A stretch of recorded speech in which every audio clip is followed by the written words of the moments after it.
I'm back again to ramble about Diablo some more.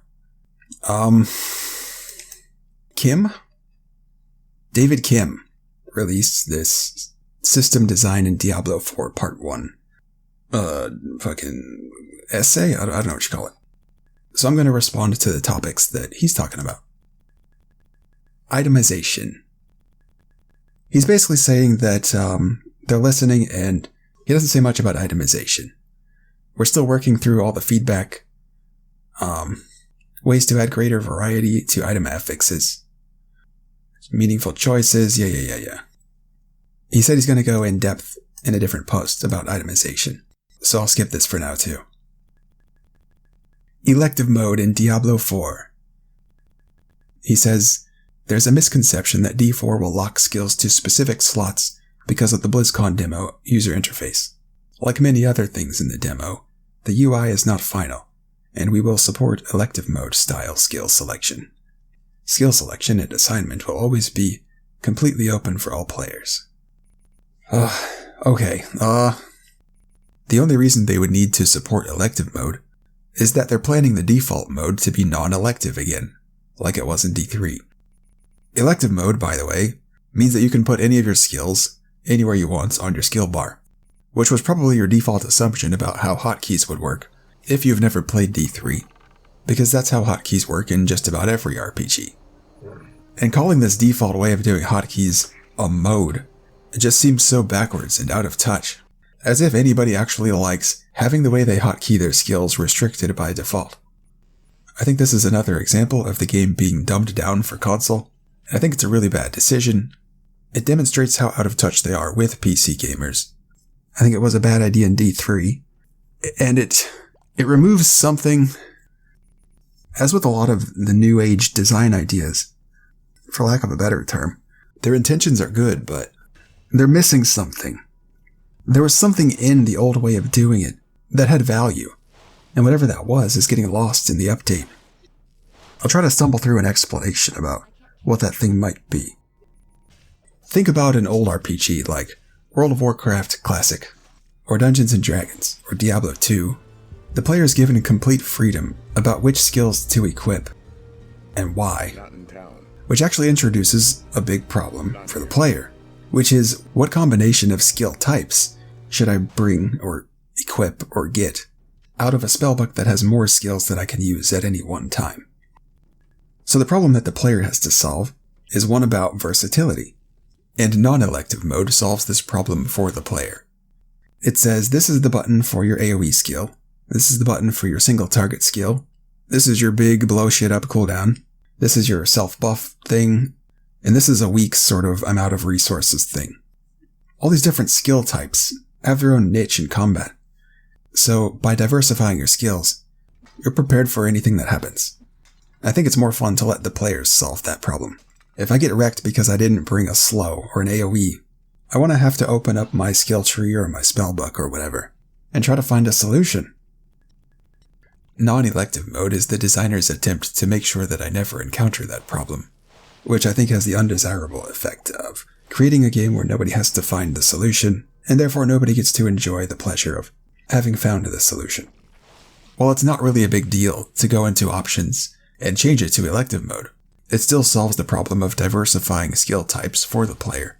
It still sets the wrong tone for the player, that this is a game that holds his hand, and it indicates to me that they're still designing games with this idea that there's no harm if the game holds your hand, or that the harm is minimal and worth it, in the name of accessibility. And I don't think it is worth it. I think they're undervaluing or overlooking a piece of the game that they either didn't identify or don't consider an important part of the game. And that's exactly the kind of oversight that produced Diablo 3, which is a game that they still seem very proud of and insisted upon drawing from in their design of Diablo 4. Things like this just don't bode well for Diablo 4, in my opinion. That's a real bummer. Next is ancient items. We completely agree with the community sentiment. Ancients as they are don't really serve a clear purpose in D4. We should have done a better job. We hope to have more details to share in the follow-up itemization. Nothing really to say about that, except I don't want them to reinvent ancient items. I want them to get rid of them and stick with the unique system that was established in Diablo 2. Because the uniques were like characters in the game, and you don't have to bring back all the old characters. But I think people do want you to bring back the presence of item characters. Endgame progression system. I'll just read everything here. Endgame progression system. We haven't decided whether the character leveling and experience system should be finite or infinite. We've been discussing the pros and cons of both, and would love to hear your thoughts. There seems to be some concern around infinite being worse, because it will eventually overshadow all the power granted by other sources. However, we can control how much power each system gives, whether it's infinite or finite. For example, say we're talking about thousands of hours of gameplay. Within those thousands of hours, we could choose to create a finite system that grants 1 million times more power than an infinite system, making it practically impossible for the finite system to catch up in power. Also, the power increase doesn't need to be linear throughout the ranks. It can slow down as players reach higher levels. We believe the more important question is what experience feels best for players, and we can play test various approaches to tuning to find the power curve that makes the most sense. We have a couple reasons for having a different experience system in addition to a level cap. A level cap gives us the ability to grant players a sense of completion. But for players who want to go deeper into the game, a second experience system allows us to capture the fun of achieving those really difficult endgame goals and ranks. We can also introduce additional depth through this system, because players will be more experienced with the game at this point. Ultimately, our goal is to create a meaningful system that provides clear choices, depending on your preferred playstyle in the endgame. Alright. This is one of the most troubling things that I've read to come out of the developers. But as usual, it isn't easy to get at what it is that I think they're missing. I'm not sure where to start, so I'll just blabber.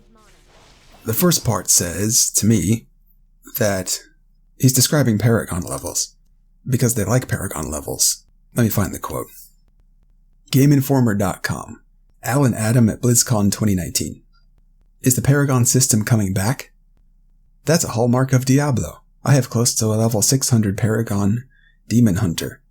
We love the idea that people who love our games can play for hundreds, even thousands of hours. And for Diablo, the Paragon system is central to that.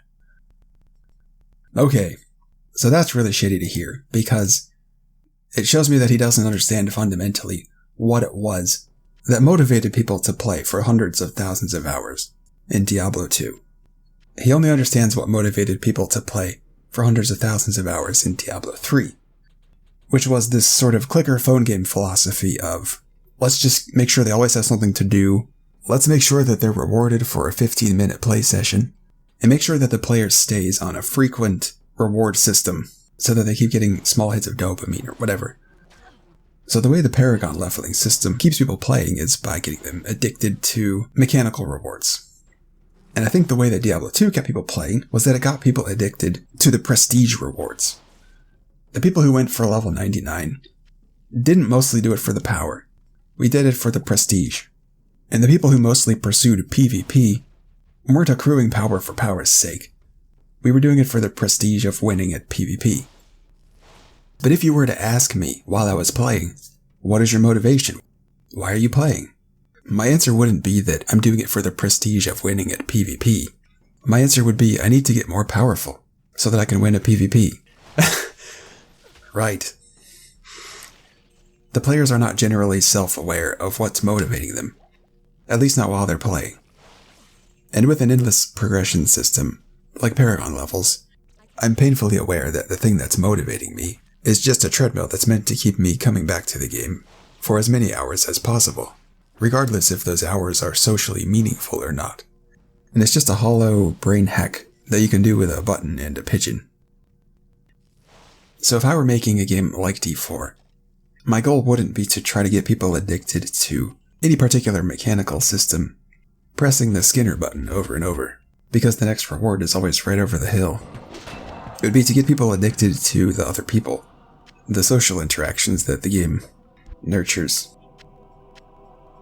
So I think they need to shift the goal from hours played to how do we facilitate meaningful social interactions. which is what levels used to be. They used to be a meaningful measure of your position socially, not just on a power hierarchy. It was an impressive accomplishment, because most people didn't get to the end. And the only way you can have an environment where most people can't get to the end is to have an environment where there is a definitive end. Okay, now this is the part where you could respond that that's why we have a paragon system, to create that prestige system, where people will be impressed if you get to a high-level paragon, or max-level paragon. And it's also the point where you could say that paragon levels did have a definitive endpoint, which I think are fair points. My first response to that is I think the weaker and less important response to it, which is that paragon levels in D3 are more treadmill-y than levels in D2. Paragon levels feel more like a treadmill, because there are so many more of them, and there being so many more of them, each one feels that much less significant, and is that much less significant. And then my second response to that, which I think is a lot stronger, is to expand on the significance thing. Having a leveling system on top of the leveling system, full of many fast level-ups, with individually insignificant power increases, and then having hundreds of them, and makes the player more aware that the thing he's conquering was designed to be conquered, which subtracts from the enjoyment of conquering it, and having conquered it, and which subtracts motivation to bother setting out to conquer it. Because the perception now is that the leveling system beyond the leveling system is less real than the leveling system, and therefore less prestigious in accomplishment. And then, the last part of his comments on endgame progression system are troubling too, because it shows me that he hasn't identified the value of not catering to everyone. He says, ultimately our goal is to create a meaningful system that provides clear choices depending on your preferred playstyle in the endgame. It's that same sentiment of let's cater to everyone. All player types, all gamer types. No, can we make an RPG for RPG players, please? And stop trying to include everyone in every genre? Like, I don't go over to Fortnite and demand that they make an RPG version. The way they're currently designing levels in D4 is the same way they designed them in D3 and World of Warcraft. Everyone will be max level, because it won't be particularly difficult. Nobody will care about your level, because since it isn't difficult, it isn't impressive, and everyone will have done it within the first 2 months. And nobody will ever look at levels again, because we can safely assume that everybody is the same level. And then the Paragon system gives you the option to jump on a treadmill, if you happen to be a player who prefers mobile-esque brain-dead dopamine drip over meaningful social gameplay. We wouldn't want to lose those players. We sacrificed so much RPG in Diablo 3 to attract them to the franchise, and they still believe that they played an RPG when they played Diablo 3. We would be betraying them if we didn't include Paragon levels. With the Paragon system, where everybody's max level after a month, then you have the option of going further if it appeals to you. But know that you haven't fallen short of your goals, you've achieved your goals. But this is just extra credit if you want to do it. It's like, no dude, I want people less than level 99 to feel like they failed to achieve their goal. Because they have. They know that there's more that they could do. They're just not doing it. Which is where that prestige reward comes from, for the few people that actually do it. It's the difference between going to the zoo and going on a safari. On a safari, there's real danger. And in a zoo, you know that the whole thing is built and curated to be consumed by you. And Paragon levels are the zoo, not the safari. What was that quote from Jurassic Park? There's a goat or a cow that comes out of the ground chained to a lift, but there's no dinosaurs coming to eat it. And the guy says something like, T-Rex doesn't want to be fed. He wants to hunt. Sources of power. He says, the community has shared many good points on the topic of power sources, and we're reevaluating how much power comes from each source at any given time. However, we want to clarify that in D4, power doesn't come mostly from items. We want to have a good mix of power sources. Characters naturally get stronger as they level up. Skills have ranks that increase power. Talents provide specific playstyle choices and additional character power, and of course items grant power and meaningful choices as well. Something else to keep in mind is legendary powers are just one part of an item's power, and they won't invalidate all other affixes due to how powerful they are. For example, 2 or 3 normal affixes are currently equivalent in power to a legendary power on most items. Sources of power can be just leveling up, can have passive increases. Attribute points, like in D2, those are like the player's DNA, and he can assign those. Skill points, that's like his combat training, and items. And I think it makes sense to have most of the power on the character, like skills and attributes. Because in an ARPG, you really want the player's build to matter more than anything, so that those decisions matter more than anything. But they got rid of the attribute system in D3, and they're not planning to bring it back for D4, so that's a real bummer. They're just removing a major character building system for no reason, and the reason they gave in Diablo 3's development is that the Diablo 2 attribute system wasn't interesting enough, because everybody built their characters with the same philosophies. You get just enough strength index to wear your final gear, and the rest into vitality. But that's a really stupid argument for a bunch of reasons. One is that during Diablo's prime, from 1999 to 2004, people didn't generally know this stuff. So they were looking at a game 13 years later, 20 years later, and seeing that people had figured out how to optimize the attribute system, and then criticizing the system for being too simple, because people figured out how to optimize it. It's dismissive of the 5 or 10 year process that it took for the first people to develop that understanding, and then for the understanding to proliferate to the rest of the population. So the criticism of D2's attribute system reeks of the same sort of attitude that people were dumber back in the days, and now they're smarter and more evolved.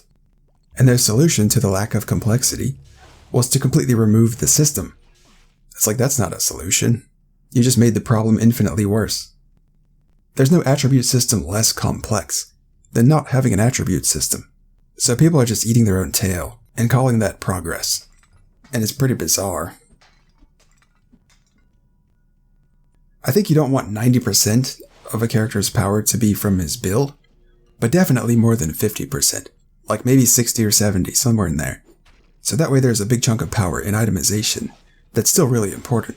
But you could throw away all your gear, and then pick up all new trash gear, and still have a functioning character with over half of the power he had with gear. Okay, so now let's look at some legendary affixes. icyveins.com. Plus X to your equipped skills. Weapon mastery skills have an additional charge. Fireball launches 3 projectiles that deal X% of normal damage. If they leave the system like this, they're absolutely going to obsolete non-legendary items. It produces another zoo scenario, where the power on items seems curated for our consumption. In an environment where only legendaries have plus X to your equipped skills, have fireball launches 3 projectiles, have your shots generate fury per second while active, have weapon mastery skills have an additional charge, there's absolutely no reason to use a non-legendary.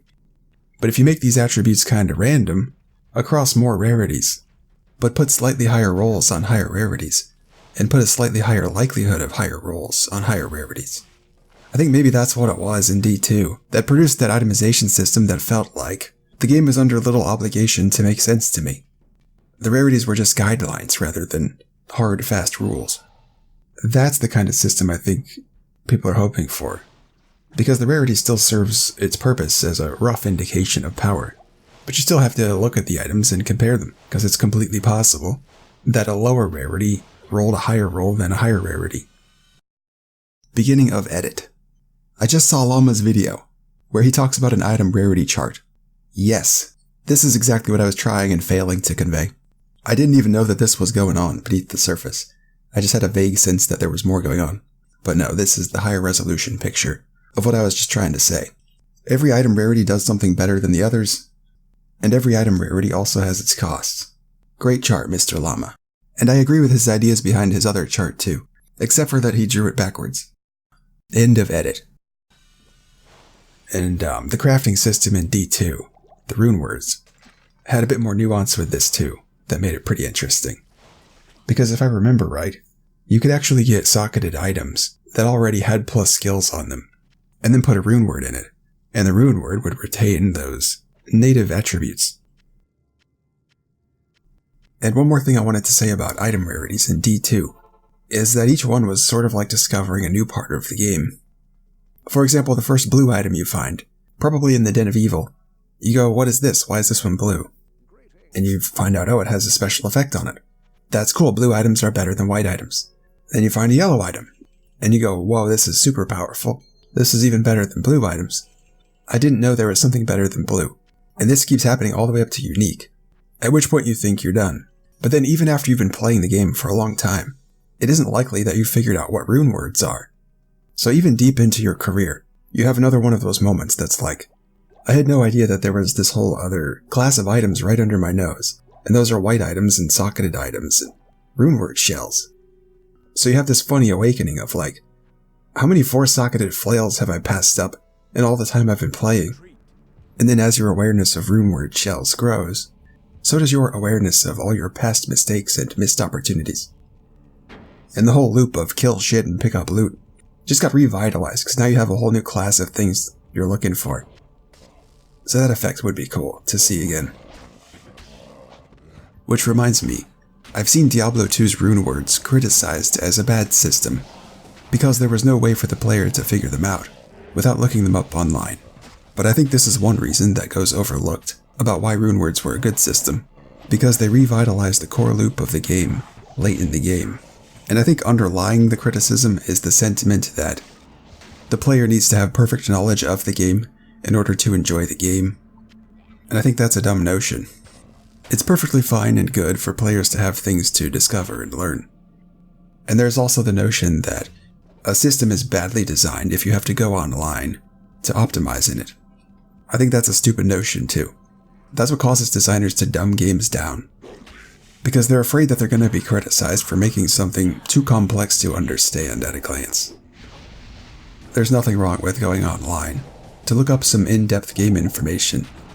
And then another underlying notion in that criticism that I think pops up in other places too, and causes a lot of problems, is the notion that your first character and your first playthrough should produce a perfectly optimized character, or a character that you're still free to perfectly optimize by the end of the game.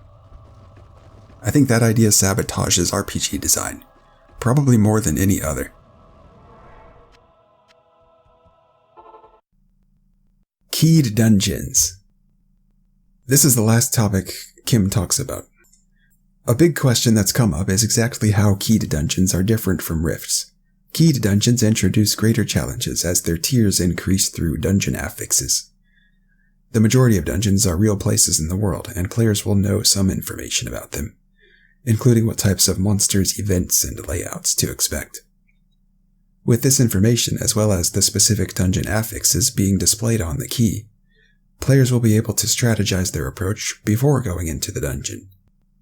We believe this is the biggest change from Diablo 3 rifts, the added planning and strategizing that takes place before you decide to run a keyed dungeon. So that's pretty cool. I like key dungeons. It's a lot like maps from Path of Exile. I think a problem Path of Exile ran into with maps is that people just learned which affixes to throw away, and they could afford to throw them away, because maps dropped commonly enough for throwing them away to be affordable. My fear with keyed dungeons isn't so much the design itself, it's more what the designers are likely to do when players start complaining that their builds can't do certain dungeon affixes, or any dungeon affixes. Some players are just going to have crap builds, and those crap builds aren't going to be able to do most or any dungeon affixes. And those players are going to cry about it. And in response to the crying, the developers might introduce easier affixes of the same rank. And if they do that, then everybody who is doing the harder affixes of the same rank will stop doing them. They'll just throw those away and only do the easy ones. And this kind of happened in Path of Exile a bit. I didn't do enough mapping to know exactly, but I think like the chaos damage one was considered really bad and people just threw it away. They didn't even do it. The only people who did it are the ones who had chaos immunity, because it's just too difficult otherwise. Things have probably changed since then. I haven't played Path of Exile in a long time. But yeah, that was what happened for a long time. Which reminds us that that's just what players do. They're always taking the path of least resistance. So I think for keyed dungeons, I would like to see them keep keys really rare. Rare enough that players can't just afford to throw out the ones they don't like. If I have a group of 3 friends, and maybe they should find a key like twice a week, and then they'll invite their friends because they don't want to risk wasting the key if it turns out that they're not strong enough to complete it alone. Maybe that would be a cool way to do it.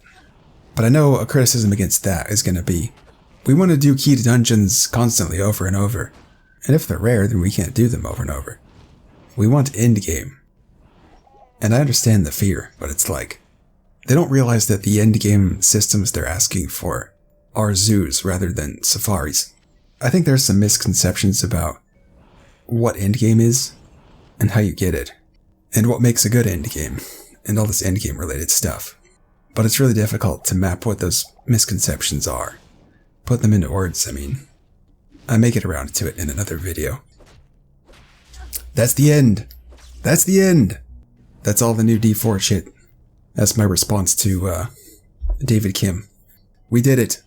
Okay, bye.